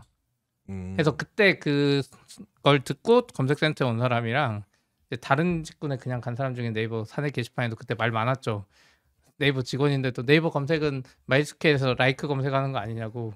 그럼 검색센터에 이거 교육 받은 사람들은 무슨 말도 안 되는 헛소리 하는 거지 하는데 안 받은 사람은 전혀 모르는 거고. 뭔가 그런 근데 막 그때 생각해보면 이게 재밌었나는 모르겠어요. 그냥 놀았던 것 같아요. 그냥 마지막 게임 한 2주 일본 보내주고. 근데 대기업의 온보딩이 약간 이런 느낌인 것 같아요. 일본에 뭐 네이버 그 기사가 있나요? 네이버 그때 있었죠. 라인이 아니라 엄청 좋은 오피스에 막 뷰가 막 장난 아니고 꿈과 희망을 불어넣어 주는군요. 그렇죠. 막 그래서 일본 PC방을 체험하라고도 해보고 막 일본 어디 그러니까 약간 대기업스러운 것 같아요. 어디 합숙이었어요? 3개월? 그쵸. 합숙이죠. 최근에는 합숙을 못 한다고 하더라고요. 코로나 때문에 아니요. 그 연장 근로 때문에 합숙은 연장 근로에 들어간다고 하더라고요. 그런 거구나. 뭔가 그 재미가 있는데 딱 신규 입사자 교육 가는데 다 캐리어를 끌고 와요. 한 100명 정도. 와. 저도 그럼 저도 공채는 아닌데 그런 거 2번 했었는데 C사에서는 기업 역사 이병철 이병철부터 나오는 거야? 언제 이 회사는 언제 설립되는 거지? 여기서부터 설명하면? 그치 CJ도 거기서부터 시작됐지 뭐 이런 싶기는 한데 이거 뭐 한뿌리긴 하니까. 어디서부터 요즘엔 다를 것 같아요. 요즘 온보딩은 좀 더 중요성도 달라졌고. 그렇죠. 온보딩이 점점 중요하다고 여기는 거. 피플 팀 쪽에서 중요하게 생각하는 것 같아요. 오히려 피플 쪽에서. 근데 엔지니어들이 조금 그래도 기본적으로 약간 인간미가 좀 무미건조한 감이 있으니까 이렇게 막 웰컴해주고 막 이런 것도 그런 거 없죠. 그러니까 일정 이상의 그렇게 감동을 느끼지 않잖아요. 그렇죠. 어느 순간부터 이제 귀찮은데 약간 이렇게 뭐 모두가 그런 건 아니지만 그런 사람들이 좀 비교적 좀 많은 편에 속하니까. 근데 이제 회사라는 게 엔지니어만 있는 건 아니니까. 그렇죠. 또 딴 데서는 그런 거 되게 좋아하시고 막 하실. 조직마다 다른. 저희 지금 있는 층이 극과 극이죠. 여기 SRE 팀이 이쪽에 있고 저쪽엔 마케팅 있잖아요. 네네. 저쪽은 보면 막 생일 축하 뭐 포스터 만들어가지고 생일 축하해주고 있는데 우리는 생일 안 챙긴 지 꽤 된 거 같고 원래는 했었는데 저기는 막 신규 입사자 오면 장난 아니고 우리는 아까 말씀하신 대로 이렇게 좀 무미건조하고 같이 그 라이터닥스 준비하시는 현지환님이라고 계시거든요. 근데 그분이 메가존에 계시는데 메가존 내부에서 신규 입사자 교육하는 그런 프로그램을 하세요. 그러니까 어떻게 보면 온보딩이랑 관련해서 쭉 하는데 그분이 보니까 온보딩을 잘했을 때는 그 내부에서 리텐션이라고 부르더라고요. 그 신규 입사했을 때 남아 있는 확률이 확실히 다르더라. 그런 이런 또 경험도 얘기해 주셔서 어떻게 하냐고 노하우 좀 알려달라고 그러면 그건 그랬어요. 온보딩이 잘했다는 건 어떻게 하는 거예요? 그러니까 리텐션이 올라가는 거죠. 퇴사를 안 하는 거죠. 아니 근데 3년 동안 제가 말하는 건 리텐션이 올라간 걸 보고 이건 온보딩이 잘했다고 추측하는 건지 온보딩이 잘한 거와 안 한 거가 있는데 그러게요. 온보딩을 잘했는지 못했는지 어떻게 알지? 결과를 보니까 이 그룹은 이게 그 코호트잖아요. 코호트로 이 코호트로 하는 건지 그냥 결과를 보고 근데 뭐 그러니까 그게 왜 온보딩 때문이라고 생각하는지 갑자기 좀 궁금해요. 근데 그 전까지는 좀 그 리텐션에 좀 고민 포인트가 많았었나 봐요. 거기에서. 뭔가 온보딩을 좀 제대로 준비해서 시작하니까 리텐션이 올라갔다. 그런 물론 뭐 다른 요인들도 있겠죠. 회사 전반적으로 다 노력을 할 테니까 리텐션에. 근데 뭐 일반적으로는 1년 내 퇴사는 대부분 온보딩 영향이 좀 있다고 보긴 하는 것 같아요. 여러 가지 면에서. 그래서 그분은 지금 이제 장기로 남아 계신 뭐 3년 이상 되는 사람들은 어떤 식으로 또 뭐 재교육이라든지 이런 식으로 좀 동기를 부여해 줄까 이런 것도 고민하시더라고요. 회사 커지면서는 다 그런 고민을 하는구나. 참 온보딩 중요한 것 같긴 해요. 피플팀이 얼마 전에 뭐 공회전인데 아직 문서 못 봤어요. 온보딩 프로세스 뭐 개선 어쩌고 했어. 노션에 딱 알려놨는데 못 봤어. 사실 저도 온보딩 어떻게 하는지 몰라. 오히려 모르는 것 같아요.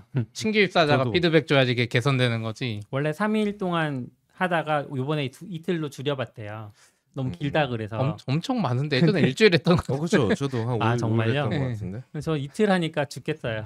이틀에 근데 차라리 넓게 퍼뜨려주면 좋겠어. 근데 말씀하신 것처럼 기존의 직원들은 온보딩이 안 들어가니까 저도 이제 올해 파트에 사람들이 왔는데 파트에 오면 온보딩에서 뭘 말해주는지 제가 잘 모르는 거죠. 예를 들어 막 얘기하다가 휴가에 나오면 근데 온보딩에서 그러니까 이 사람 말고 최근 입사자 온보딩 알려줘요? 그럼 알려줘요. 그럼 알려주는구나. 어디까지 설명해주지? 우리 회사 제도랑 뭐 문화랑 이런 거 그런 거 잘 모르니까 그리고 거기도 계속 개량이 될 거잖아요. 맞아요. 네. 그런 게 좀 어렵더라고요. 오히려 내가 더 몰라. 네. 뭐 보통 뭐 설명해 줄래도 그러고 이게 바뀌더라고요. 저 할 때는 안 그랬는데 갑자기 왜 여기 승인 과정이 들어갔지? 그러면 이제 대부분 그냥 최근 입사자들이 와서 도와준 게 제일 좋더라고요. 알아. 그 사람들은 그 사람은 알아. 바로 전 입사자가 저기 가서 하면 돼요. 막 그렇고 그렇고. 예전에는 그냥 모니터랑 노트북 분명히 내 책상 위에 있었는데 이제는 받으러 가야 되는. 그런 거 재밌는 거. 그 퍼플아이오는 온보딩 수습 끝나면 뭐 결과 피드백 같은 게 있어요? 저희가 그 원온원하고 그 뭐죠? 그 평가하는 프로그램으로 레몬베이스 사용하고 있는데 그 레몬베이스 템플릿 중에 있더라고요. 그 3개월이 끝났을 때 하는 그 되게 샘플로 그냥 딱 적당하게 좋은 질문 답변이 하기 좋은. 그 유료로 쓰고 있는 거예요? 네네네. 연구에서 그분이 만들었던 것 같은데. 김한나. 네. 그래서 거기에 또 그런 템플릿이 있어가지고 그거 한번 써보고 있어요. 거기에 뭐 어쨌든 수습 기간 동안 뭐 좋았던 점, 뭐 아니면 불편했던 점, 뭐 개선할 점 이런 것들도 이제 물어보는 게 있어가지고 상호 평가예요. 그러면 뭐 그런 약간 그런 식이라고 보시면 입사자도 될 것 같아요. 평가하고 이제 기존에 계시던 팀원들도 그런 걸 다 이제 정할 수 있는데 아. 어떻게 할지도 다 세부적으로 정할 수 있어가지고 계속해서 테스트를 하고 있습니다. 여기는 아까 저희가 그걸 했던 게 원래 뭐 원온원 같은 거를 이제 구글 드라이브 같은 거에 저장을 해놨었거든요. 네. 근데 나중에 찾기가 뭔가 너무 힘든 거예요. 이게 그쵸. 폴더 관리나 그리고 지난번에 했던 얘기를 이어서 또 이번에 해야 되는데 또 잘 기억 안 나고 그게 막 여기저기 흩어져 있고. 근데 딱 레몬베이스가 그걸 하기 되게 좋다고 하더라고요. 레몬베이스는 그거 용이었다. 그러니까 네. 다른 기능 없고 다른 기능도 있긴 한데 그 기능이 이제 주여가지고 딱 누르면은 여태까지 했었던 원온원에 대한 게 오른쪽에 사이드에 보이고 거기에 뭔가 의견도 공개 의견도 달 수 있고 비공개 의견도 달 수 있고 평가를 이제 뭐 상하 뭐 동료 이렇게 다 정할 수 있고. 직접 만드셔야죠. 아까 그거를 만들까도 당연히 생각했었는데 네. 괜찮더라고요 저는. 저희 직접 만들어서 막 평가도. 여기는 직접 만들어서 쓰시는 평가도 거예요? 원어원은 따로 없는데 원어원은 각자 알아서 그냥 하는데 그냥 그게 애매해요. 원어원 결과가 회사 커져서 그런지 이 사람 원어원 계속 넘어왔는데 개인적인 것도 써놨을 거 아니에요. 조직장이 바뀌어. 그 사람 다 넘어가는 것도 문제고. 그것도 사실 문제예요, 맞아요. 왜냐면 원어원은 그 2명 말고는 또 좀 공개되면 안 되는 부분이 사실 원어원은 그런 관점에서 보면 굳이 회사의 자료로 남기보다는 진짜 이슈가 있으면 따로 공식적으로 남기는 플랫폼이 있던지. 원어원은 그러네요. 근데 레몬베이스는 사실 뭐 제가 쓰기엔 뭐 그러니까 관심은 잘 모르는데 전에 트위터에 뭐 다면 평가 뭐 책 맞아. 책을 PDF로 해가지고 한번 뿌렸는데 많이들 뭐 좀 좋다고 그런 것 같아서 맞아요. 개인 정보를 팔았나 아무튼 그래서 맞아요. 그때 뭐 설문조사인가 아마 하면은 뭐 하고 다운 그냥 다운은 안 시켜주더라고 해서 받았는데 아직 읽어보지는 않았어. 뭐 읽어봐야지 하는데 아직 못 읽어보고 있어. 그러니까 이게 분명히 그런 거에 고민 많이 하신 분들한테는 되게 좋은 내용이 많더라고요. 그러니까 어떻게 하면은 평가도 뭔가 하여튼 예민한 부분이다 보니까 그런 거에 대해서 그래도 나름 잘 정리가 되어 있는. 온보딩 얘기 좀 길게 했는데 또 다른 거 뭐 있죠?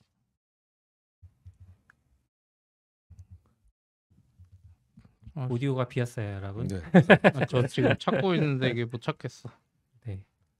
뭐 롬 너무 불편해. 롬 말고 다른 거 해주세요. 청취자와의 대화. 이거 뭐 이야기하실 거예요? 그 다음에?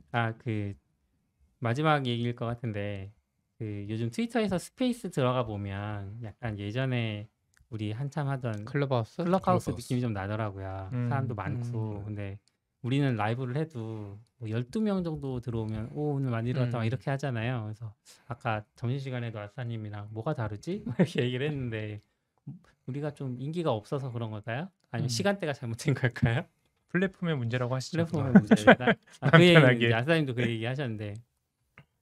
근데 그 스페이스에 하려면 우리 이제 서로 떨어져서 각자 방에서 해야 되는 거 아니야? 말하는 사람이 이렇게 표시되고. 그쵸, 그러네요. 그쵸. 예전에는 이제 한 명으로 할 하자는 수는 건 있는데. 아니었어요. 네. 근데 저도 그 생각은 했어요. 하면 좋겠는데 이게 뭔가 애매해요. 원래 그 사람이 말할 때 그 사람이 깜빡거려야 되는데 클럽하우스 때는 어떻게 하셨어요? 그냥 클럽하우스 하나로 때- 대충 했죠. 그냥 아, 그냥 44비트 느낌으로. 트위터 스페이스도 요즘 많이 쓰는 것 같죠. 확실히 네. 클럽하우스 갑자기 뭔가 쓰는 사람 있는 것 같긴 한데 트위터가 확실히 재밌어서 그런지. 네. 오늘 여기까지 얘기하시죠. 네. 수고하셨습니다. 수고하셨습니다. 그렇습니다. 들어주셔서 고맙습니다.